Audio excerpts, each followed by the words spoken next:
Andy Burcham is the radio voice of the Auburn Tigers, men's basketball, football, baseball as well. And, of course, we got a big series on the Plains starting tonight. Arkansas versus Auburn. Hogs have a 2-game lead in the West Division over the Tigers and over LSU and over A&M.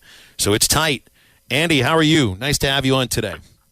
Thank you. I'm very well. Looking forward to a terrific home series for the Tigers, and welcome the Hogs into town for a big 3-game series. Well, Andy, you know as well as anybody how tight these games have been throughout the years between these programs. As far as the wins are concerned, Arkansas has dominated of late, but most of their wins, and I think they've won, it's 8 of the last 10 with Auburn. These are usually games that are decided in the 9th inning or in extra innings. So I would expect to see the same thing this time around. Yeah, I wouldn't be at all surprised. I mean, just take a look at what's happening around the league, and although Tennessee continues to dominate the league, I mean, Auburn takes them to the 8th inning on Sunday, wins the game on Saturday. Kentucky goes into extra innings and wins that game last night. So I wouldn't be at all surprised to see a close series, and as you mentioned, the history of Auburn and Arkansas, especially of late, despite the fact that Arkansas has won the series, has been very close games. And I expect that we'll see the same this weekend at Auburn. Auburn this year has been led by Sonny DiChiara, one of 2 transfers from Samford that have come over for the Tigers. But, I mean, man, DiChiara leads the nation in batting average. He leads the nation in on-base percentage. He's getting a little bit of the Barry Bonds treatment, although no bases loaded intentional walks, like a ton of walks. He's 3rd in the nation in slugging percentage. And, I mean, he had a good career at Samford, but nothing that said he would come here and be this dominant. He's got like 27 more walks than strikeouts. It's kind of nuts, the kind of season he's having, Andy. He will, and you will like his walk-up music. Watch the crowd reaction to his walk-up music tonight, because it's fun. He gets the crowd gets into it. It's an Italian wedding song. You'll notice it when he comes up. Is that here's a guy. Is that the Billy Joel song, The Scenes from an Italian Restaurant? No, it's the old school Italian wedding song. Okay. You'll recognize it. Here's a guy that had a very, very good career at Samford and beat Auburn's brains out at Samford. Auburn plays Samford home and away every year.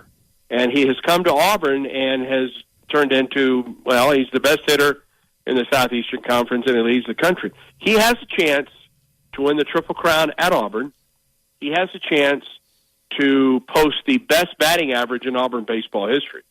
And he has a chance to break Frank Thomas's record for on-base percentage this season. And so, I mean, it's rarefied air for this guy. And he has played a good first base for Auburn. I think there was concern about Sonny at first base, but you had to have him in the lineup. You had to have his bat in the lineup, and he's played well for Auburn at first base. And he's a fan favorite, as you might guess. And he has had a fabulous season. Now, teams are pitching around him, and that's why a guy like a Bobby Pierce, who has come to Auburn after 2 knee surgeries, or a guy like Brooks Carlson, who with Sonny transferred from Samford, the guy that bats behind him is one of Auburn's keys from an offensive standpoint. And Carlson is starting to come on. Pierce is the guy that hit the home run batting 4th last week, that hit the home run in the top of the 9th that gave Auburn the lead for good in the win at Tennessee. But DeShera is a delight to watch.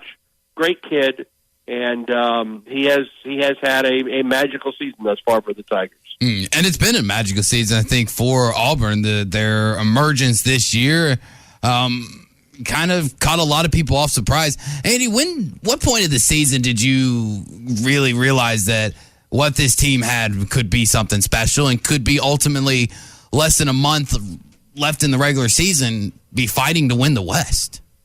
Auburn's first road weekend was down in Arlington, Texas. And Auburn lost to Oklahoma in the opener, but then came back to beat Texas Tech and Kansas State.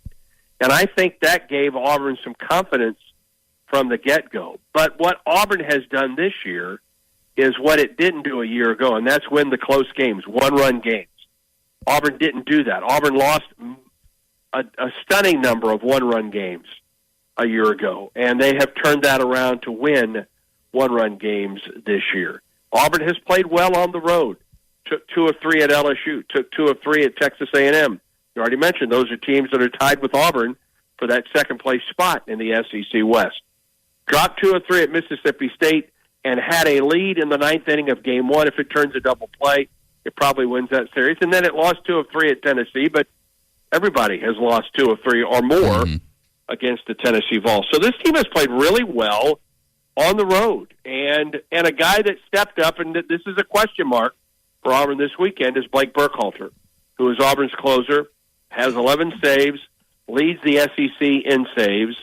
2 weeks ago had a win and 3 saves in a 4-game span for Auburn. But in the first game last week at Tennessee, pulled a well, I don't know if he pulled it. He had a hamstring issue, and they pulled him out of the ball game, and then Tennessee scored 15 runs in 2 innings, as Tennessee can do. How much he is available to Auburn this weekend, if he's available to Auburn this weekend, we'll find out. I don't think we'll see him twice on a weekend where we have in the past, and we may not see him at all, but that he has been an enormous key for Auburn. And then let me give you one more. Joseph Gonzalez, who will be Auburn's Sunday starter, in his last non-conference start, pitched 1 inning and had to come out with a blister underneath the thumbnail of his middle finger on his pitching hand. And he missed 2 weeks as a result, and has come back and has won. Well, until last week, he hadn't lost a game, and he took a tie game into the bottom of the 8th last week at Tennessee, and he has been, I would say, Gonzalez and Burkhalter have been 2 enormous keys for Auburn. And remember, this is an Auburn team that was picked dead last in the SEC Western Division, and here it is, 2 games out of first with a huge series this weekend. And not just 2 games out of first, but I think a clear-cut NCAA tournament team this year, and not just a clear-cut team, but the main conversation around Arkansas this week has been how to guarantee that you're a top 8 to make sure that you host a super regional if you get to that point. How confident is Auburn in the fact that they could have the opportunity to host a regional, and what would that mean to the program at Auburn to be able to host a regional? Because I think it's one of those things that when you're around a program like Arkansas kind of gets taken for granted. It's not about being a top 16. It's about being a top 8. Well, Auburn has hosted only 3 regionals in the history of its program. There were several years that Auburn would have hosted but didn't have a facility to host. And now that it has Plainsman Park, the current Plainsman Park, certainly has that facility. But has only hosted 3 times, and the last was 2010. And yet Auburn has won some regionals on the road. 3 years ago at North Carolina State, 2 years ago at Georgia Tech, and then, of course, we saw you guys in Omaha a couple years ago in 2019. And I don't think they want to get too far ahead of themselves right now with regard to hosting. Yeah, it has to be in the back of their mind because it's an enormous advantage. You guys know that. You know how much of an advantage it is to be able to play at home in a regional or a super regional. But Auburn has 3 enormous series before the SEC tournament. Arkansas at home this weekend, Alabama at home this weekend, and boy, that just takes on a different dimension all the way around. And then they close the season at Kentucky. So 9 regular season SEC games to go for this Auburn team before it can say, I think we are an NCAA tournament team, which I do believe it is. Its RPI is outstanding, just like Arkansas's. And too far to go before we can start saying, yeah, let's start making plans to be at Plainsman Park for the regionals, or maybe even beyond at this point. It hasn't happened very often for this team. None of these guys have played at home in a regional, so I think they're trying to keep the focus on Game 1, 7 o'clock tonight against the Arkansas Razorbacks. Andy, I love Plainsman Park. I mean, it's a beautiful facility. They keep adding things to it that make it nicer. But I'd seen earlier this year, I think it was before the season started and they were doing some of the scrimmages, the university or the athletic department was pushing, and I think it was called Operation Atmosphere for baseball games at Auburn specifically. Now, football, has got a great atmosphere. Basketball games are ridiculous inside Auburn Arena. And with the success that Auburn baseball's had this year, has that been successful for the atmosphere in the stadium? That's a very good point, and it has. I think Auburn has responded to that call.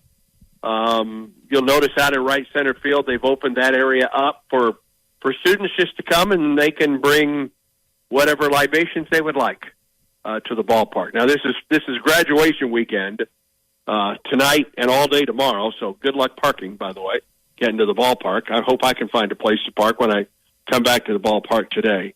But it has, and you will see sellout crowds this weekend for Auburn. Not quite as large as the crowds that we see there at Charlie Baum Stadium, but you will see folks on the parking deck overlooking the left field.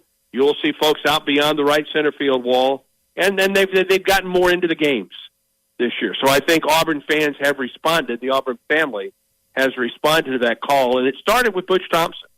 We played last year at Arkansas, and it's hard not to come away from an Arkansas series or a series at LSU or at A&M or at Ole Miss or at Mississippi State and say that, listen, we need to improve things around here. And I think they'll continue to improve on the ballpark. There is talk of premium seating down the right field line that will be used not only in baseball but football season. Hopefully that when those are built, folks will be able to come in. They can watch Tiger Walk on a football game day and be there for the spring to watch the Auburn baseball games as well. Yeah, it makes sense. It's right across the street from Jordan Hare. Andy, appreciate you hopping on with us today, man. I'll see you here at the ballpark later tonight. All right, my pleasure, guys. Have a great one. Thank you. Appreciate it, by the Andy. way, Phil, we're under a tornado watch till this evening. Just keep that in mind. Awesome. All right, well, let me see where I can run just in case. Well, I'll figure it out.